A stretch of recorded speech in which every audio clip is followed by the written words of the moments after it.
There are events in our past that do not appear in any book, not because they were too small to matter, but because they were too disturbing to preserve, and because the person who committed them held a position so essential, so trusted, so woven into the survival of the community, that to expose her was to call into question the safety of every birth and every bed in the county. The Appalachian midwife Cordelia Vance was such a person.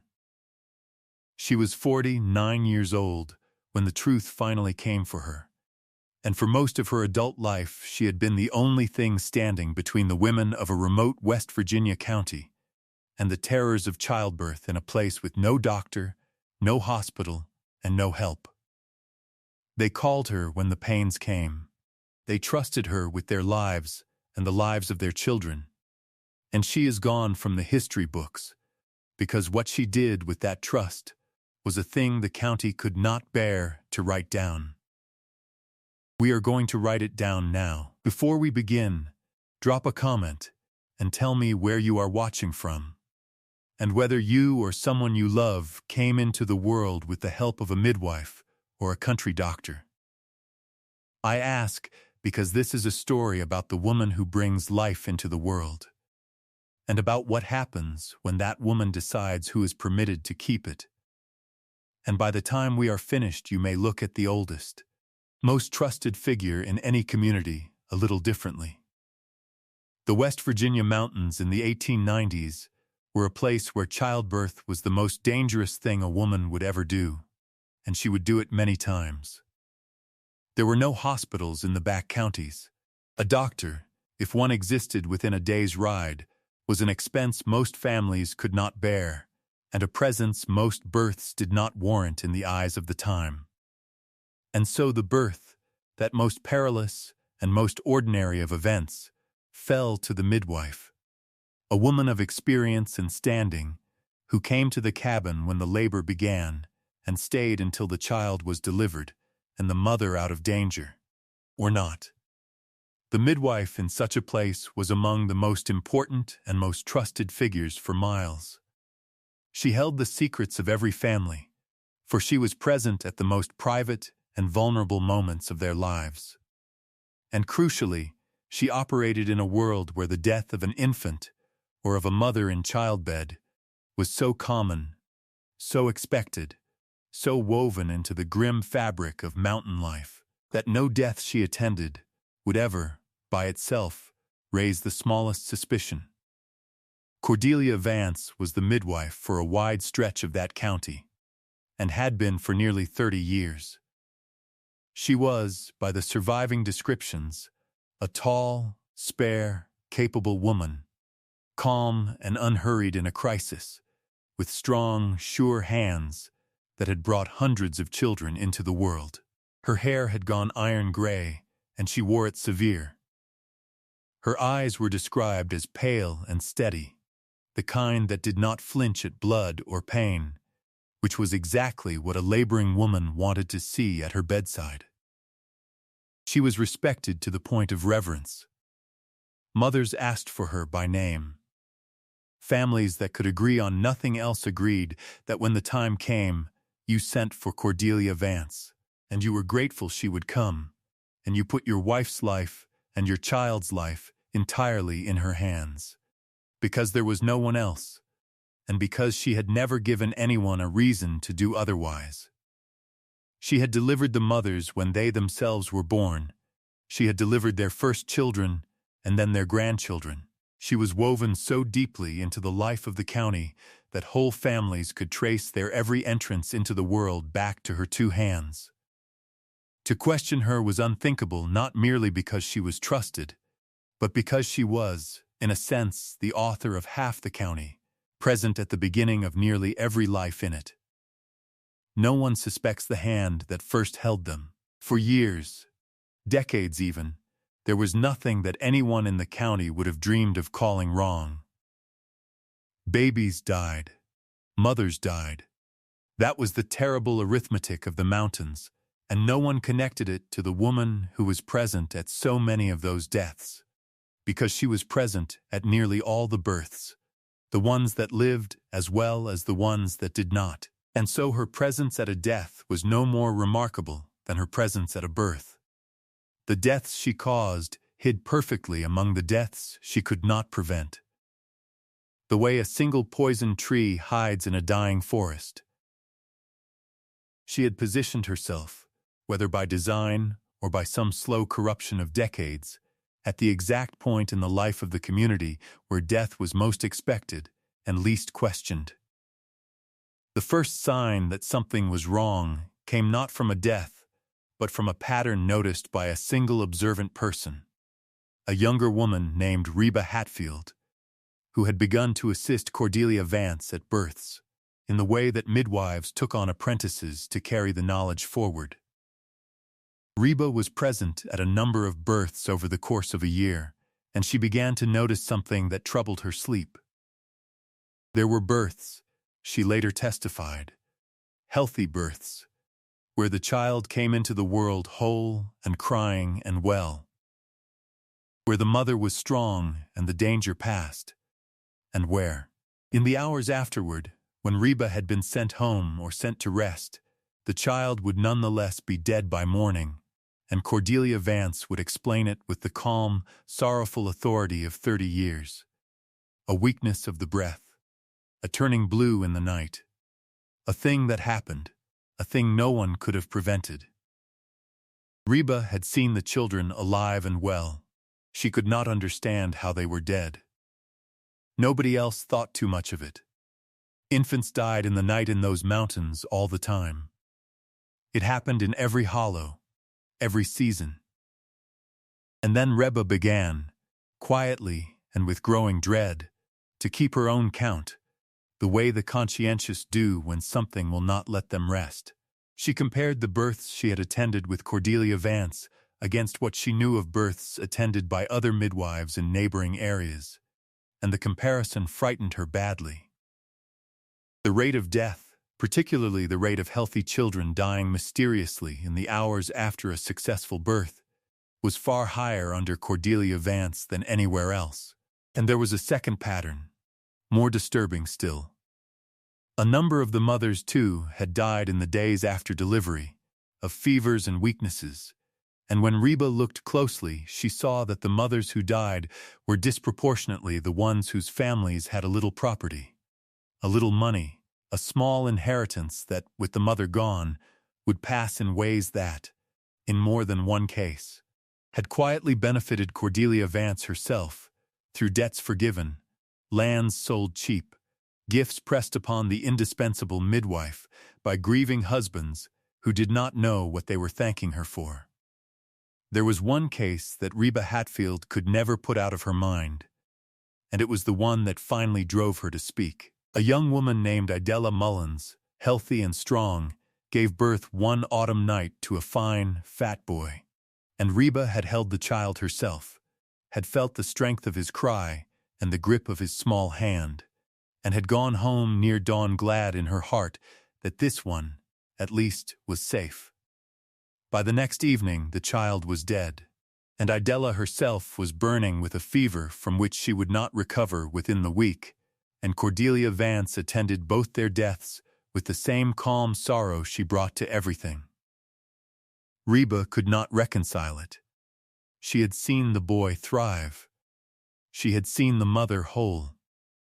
And the Mullins family had a small piece of good bottom land that, with Idella gone and her husband soon to follow her into grief and drink, passed in time, cheaply and quietly, through arrangements in which the indispensable midwife somehow had a hand. Reba did not yet understand all of it, but she understood that she had held a living child in the evening and buried him in the morning, and that the woman who explained it to her had not wept, and that a woman who has truly grieved hundreds of children does not stand so dry-eyed and so certain at the grave of one more. But here is the thing that let Cordelia Vance do it for so long. She did not have to hide her killings. The world hid them for her, in the great mass of the genuine tragedies she attended honestly, and she had made herself so essential, so irreplaceable, that to suspect her was to face an unbearable thought, that the woman you had to call, the only woman who could help your wife through her next labor, might be the very thing you most needed to fear. The county could not afford to suspect Cordelia Vance, because the county could not survive without her, and so it did not suspect her. For nearly 30 years. The reckoning came when Reba Hatfield, unable to carry her knowledge alone any longer, took it to the one authority she trusted, a county doctor named Pruitt Easter, who served the lowland part of the county, and who had long privately wondered at the death rates he heard of from the back hollows. Easter was a careful, skeptical man of 50-some years, and in a statement he later set down he wrote that he had at first been deeply reluctant to credit the apprentice's fears.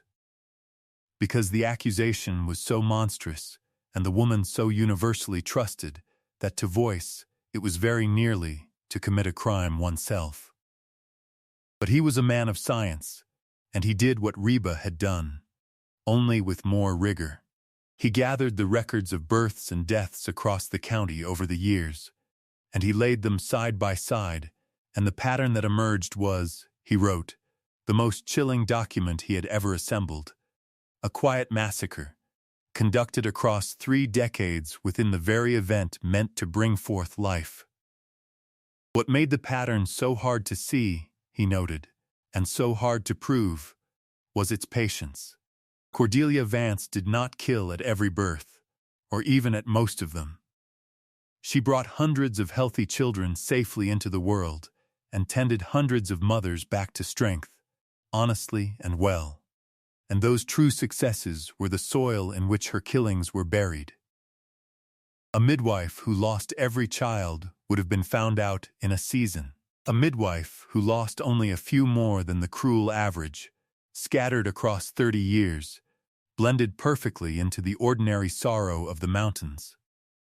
Easter understood that he was not looking at a frenzy, but at a discipline, a thing carried out coldly and rarely, and with a care for concealment that argued a mind entirely in control of itself.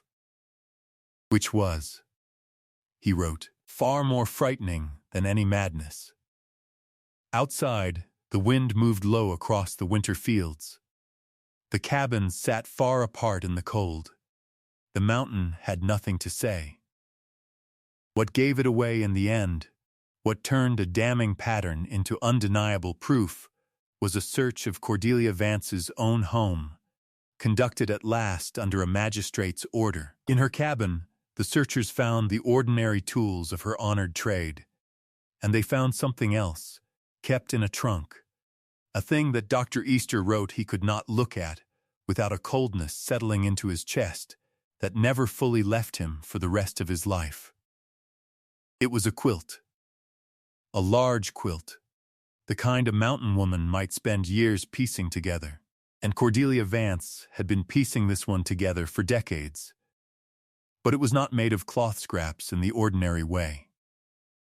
Worked into it, knotted into the fabric in long, careful rows, were small tokens, a button, a lock of hair tied with thread, a scrap from a christening gown, a tiny ribbon, and Easter understood, looking at the rows of knots, that he was looking at a count, a keepsake from each one. The mothers and the children both, knotted into a quilt that the midwife had kept on her own bed and slept beneath, year after year, a record of the lives she had ended, disguised as the most domestic and innocent object imaginable. He counted the knots as best he could and wrote the number in his private papers. And the number was so far beyond what even the death records suggested that he concluded she had taken many that no record ever caught at all. Cordelia Vance offered no true confession and no explanation that the human mind could rest on. In the one account of her words that survives, she said only that she had decided, over her long years, which of the children were meant to live and which were not, that she had a sense for the ones who would only suffer or burden a family already starving, and that she had spared them and spared their families the long agony, and that the mothers she took were taken for reasons of her own that she did not see fit to share.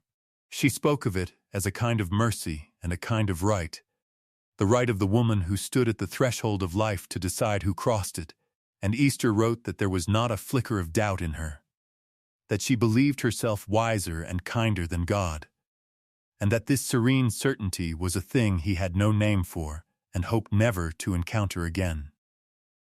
She died in custody before any trial could be completed, and the county, horrified and ashamed and unwilling to have it known how completely it had been betrayed by the woman it most depended upon, buried the records as deep as it could and took her name out of its tellings, and let her become a thing that had never happened. Today there is nothing left of Cordelia Vance's cabin but a tumble of chimney stones in a clearing now mostly grown over. But the local people, those who carry the worn-down thread of the story, will tell you that her garden, the patch where she grew her healing herbs, has never grown anything since, that the ground there stays bare and strange while the forest swallows everything around it, and that no woman of the county, for generations, would let her child play near the old Vance place. A surveyor who crossed the parcel in recent decades noted the barren patch and could offer no soil reason for it, the ground being no different from the fertile woods around it, except that nothing would take root there, and had not, the old people said, since the day the midwife was taken away. There is a further detail the old people add, quietly, that no one has ever been able to confirm or disprove. They say that the quilt was never destroyed, that no one in the county would burn it for fear of what burning it might loose, and that it passed from hand to unwilling hand and was at last walled up somewhere, knots and all, because a thing that holds a count like that, they believed, ought never to be unmade carelessly. What was Cordelia Vance? She gave us her own answer, that she was a kind of arbiter of life, sparing the weak and the burdensome a hard existence, and their families a hard road. And the deepest horror of her case is the possibility that she meant it, that she had come to see her decades at the threshold of life and death as a license to decide who deserved to pass through. The question her case leaves is whether such a woman is born already convinced of her own terrible authority, or whether 30 years of holding life and death in her own two hands, in a place where no one watched and no one questioned, slowly persuaded an ordinary woman that the power she held to save also gave her the right to take. We want to believe she was a monster from the start, separate from the good and honest midwives who saved so many. But she was, for most of her life, indistinguishable from them. And that is the thought that should keep us awake. This is one of the most disturbing cases ever buried in the West Virginia mountains. A woman so evil that the county chose to forget her, rather than admit how completely it had trusted her. Tell me in the comments what you believe Cordelia Vance truly was, a monster born certain of her own dark authority, or an ordinary woman corrupted by 30 years of unwatched power over life and death. I will be reading both sides. And if this story chilled you and you want to keep following the names that history was made to forget, subscribe and stay with us, because there are more buried names than anyone wishes to admit. And we are not done. Until next time, hold your loved ones close, and remember that the most trusted hands are not always the safest.